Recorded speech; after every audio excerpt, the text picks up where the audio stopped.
Vous le savez, je suis le professeur Joyeux et je suis un passionné de la santé pour faire passer des messages de prévention santé.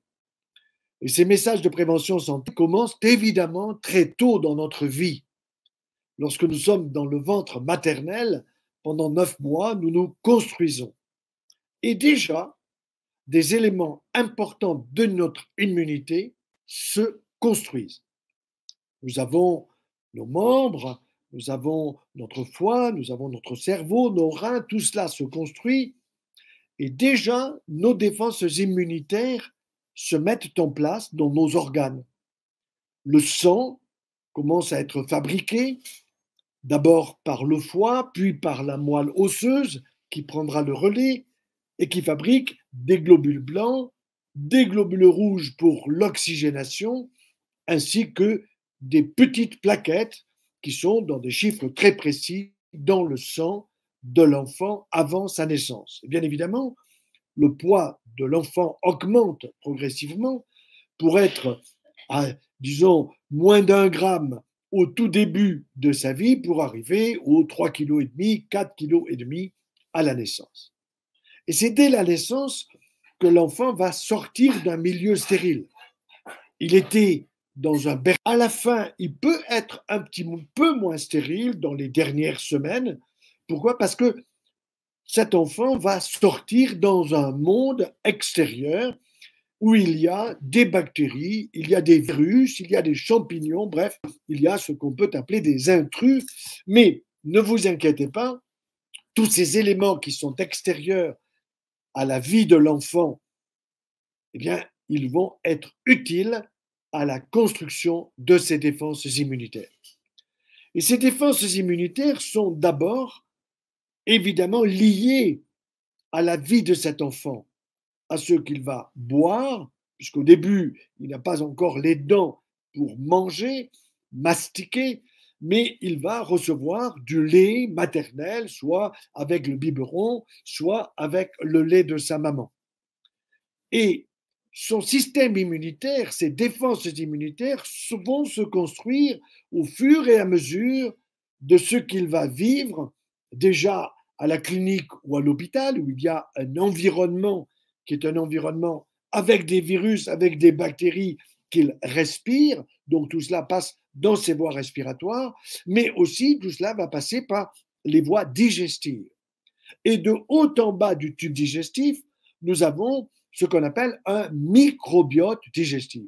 Et ce microbiote, il est peu nombreux au niveau de la zone de la bouche, de la zone du nasopharynx, donc peu important, mais il existe déjà, et il va être de plus en plus important, de plus en plus nombreux en quantité de germes, jusqu'à la partie de l'extrémité du tube digestif avant la sortie. Alors, ce qui est très important à comprendre, c'est que, idéalement, l'enfant naît naturellement.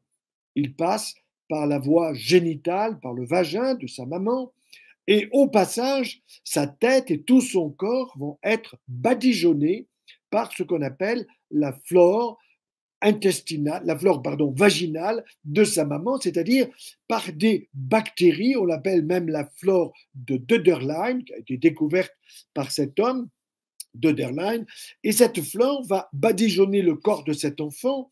Il va en avoir sur les lèvres, donc dans la bouche, au niveau respiratoire. Tout cela va, si vous voulez, rentrer dans son organisme et va être à l'origine de la construction, tout simplement, de son microbiote digestif.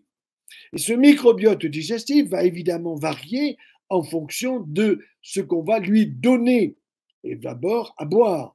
Idéalement, le lait de sa maman, puisque l'allaitement maternel, la lactation, est une réaction biologique absolument formidable qui existe dès que l'enfant sort du ventre maternel, de l'utérus maternel. Après l'enfant, il y a le placenta, et dès que le placenta est sorti, c'est ce qu'on appelle la délivrance. Donc la délivrance, c'est la sortie du placenta de l'utérus maternel. Dès que la délivrance a eu lieu, eh bien, au niveau du cerveau, à la base du cerveau de la maman, il y a une petite glande merveilleuse qu'on appelle l'hypophyse.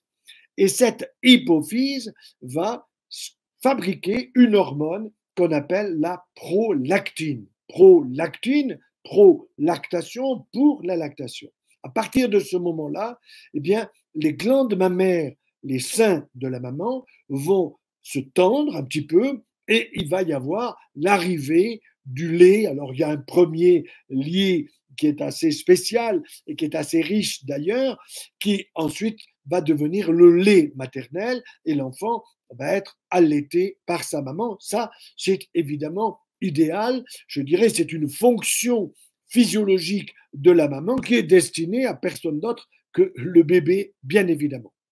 Mais dans le corps, en plus de son tube digestif qui reçoit les bactéries, les virus, des champignons qui sont en colonie, ça veut dire qu'ils sont nombreux et qui sont en équilibre dans cette colonie où vous avez des staphylocoques, des streptocoques, des colibacilles, des champignons comme les champignons, les candidats dits albicans, tout ça est en équilibre, tout se passe très bien et va permettre à l'enfant d'avoir ses premières, je dirais, adaptations de ses défenses immunitaires en fonction de ce qu'il reçoit. Mais il y a aussi des choses qui se passent au niveau de ses organes, au niveau du foie, il y a des cellules qui se mettent en place pour protéger les cellules du foie, ce sont des cellules immunitaires, à peu près un tiers des cellules du foie sont des cellules du système immunitaire du foie.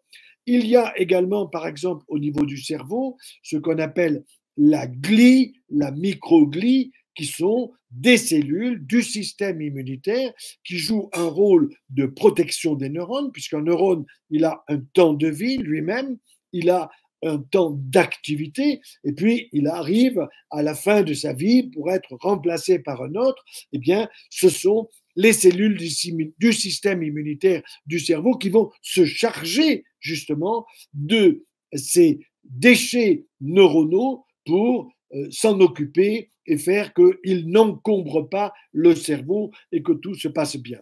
Donc, il faut bien comprendre que nous avons aussi, au niveau de la moelle osseuse de l'enfant, eh bien, l'origine de ce qui va donner tous les globules du sang, tout ce qui circule dans la circulation sanguine.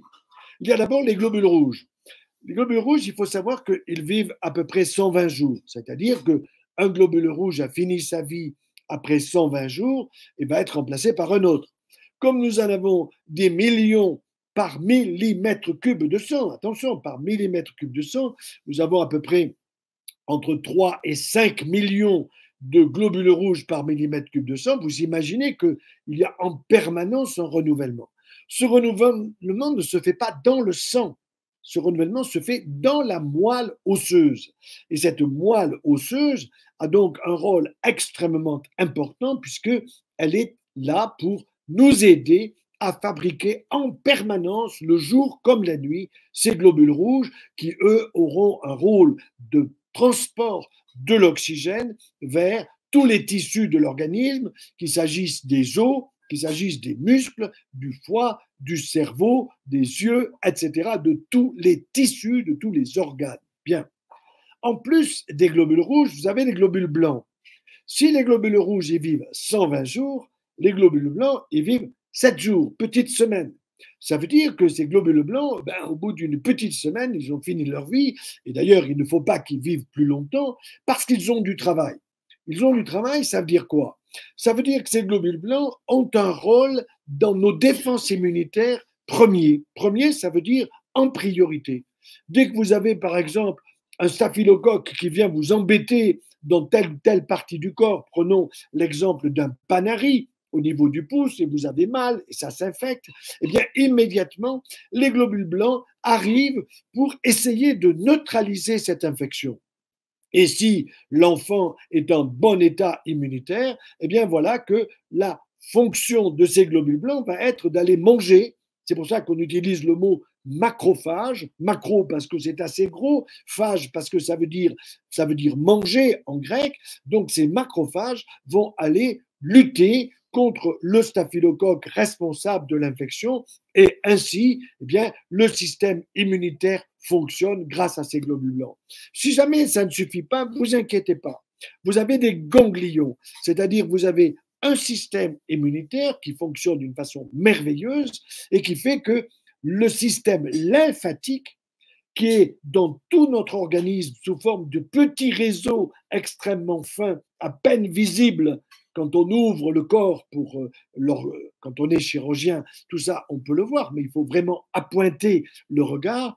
Eh bien, cette lymphe va se rejoindre au niveau de ce qu'on peut appeler tout simplement des sortes de ganglions et qui sont, si vous voulez, des ronds-points qui sont situés à la racine des membres. Nous en avons ici au niveau du coude, nous en avons au niveau de l'aisselle, et si les globules blancs macrophages ne sont pas assez efficaces au niveau du panari dont je viens de vous parler, ne vous inquiétez pas, les ganglions au niveau du coude vont être là pour stopper l'infection. S'ils ne sont pas suffisants, il y aura des ganglions, il y en a une bonne trentaine au niveau de l'aisselle, et tout ça va pouvoir se résoudre facilement.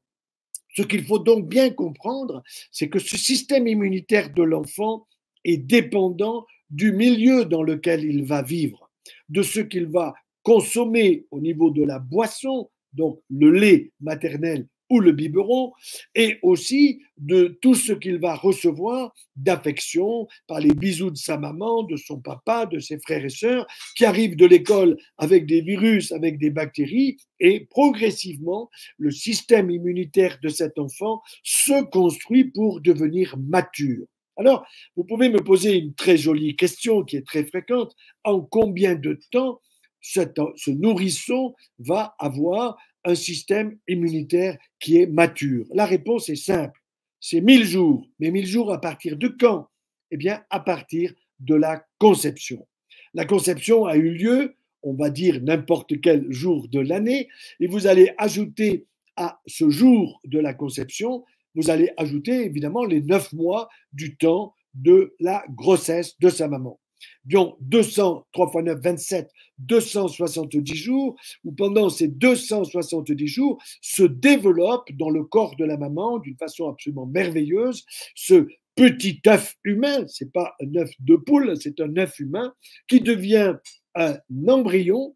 Il est embryon jusqu'au 2e mois. À partir du 3e mois, il devient un fœtus. À partir de ce 3e mois, il va devenir jusqu'à devenir un enfant qui est viable, et on sait que des enfants nés extrêmement prématurément, même à 5 mois et demi, peuvent vivre dans des conditions que, évidemment, la médecine permet et que la médecine ne permettait pas autrefois quand elle n'était pas aussi développée qu'elle l'est aujourd'hui. Donc les 1000 jours, c'est le temps de la grossesse plus 2 années de 365 jours. Amusez-vous avec l'addition, 270 plus 2 fois 365 jours, ça fait 1000 jours. Donc ça veut dire que le système immunitaire de ce nourrisson, car la définition du nourrisson, c'est la vie de 0 naissance à 2 ans, eh bien ce système immunitaire du nourrisson, il est mature à sa 2e année. Vous pouvez lui offrir un petit cadeau en lui disant, eh bien, aujourd'hui, tu as une maturité de défense qui n'est pas encore la maturité de l'adulte, mais qui va poursuivre son développement grâce à la moelle osseuse et grâce à un autre organe merveilleux qui s'appelle le thymus. Le thymus, c'est tout simplement une glande qui est située derrière notre sternum, qui chez l'enfant et jusqu'à l'adolescence va prendre une belle forme, si vous voulez, un certain volume. Pourquoi? Parce que les globules blancs dont je vous ai parlé il y a quelques instants, qui viennent de l'os et qui sont très importants pour le système immunitaire qu'on appelle les lymphocytes venant de l'os, on les appelle les lymphocytes B, parce que B, en anglais, ça veut dire B, c'est bone, qui veut dire l'os. Et ces lymphocytes, certains d'entre eux vont passer au travers du thymus, au travers de cette glande qu'est le thymus, pour acquérir de la mémoire. Ça, c'est formidable. Acquérir de la mémoire, mais quelle mémoire? Il ne s'agit pas des fables de La Fontaine ou des formules de mathématiques, il s'agit de la mémoire des antigènes. Quand un intrus arrive dans le corps, un intrus d'une maladie comme la diphtérie, le tétanos ou la polio arrive, eh bien, le corps reconnaît l'antigène qui est l'intrus et va fabriquer un anticorps grâce à ces lymphocytes B, d'une part, venant de l'os, et à des lymphocytes T capables de mémoire qui sont passés par le thymus où ils ont appris à mémoriser. Bien, voyez-vous, ce système immunitaire de l'enfant se construit d'une façon absolument extraordinaire et il est important que toutes les mamans du monde et que tous les papas du monde puissent comprendre exactement comment cet enfant va pouvoir se défendre pour la vie entière grâce à cette construction de ses défenses immunitaires. N'hésitez pas à diffuser une telle information qui est vraiment importante. C'est diffusé gratuitement, c'est pour tout le monde. Et je vous dis à la prochaine et à très bientôt. Au revoir.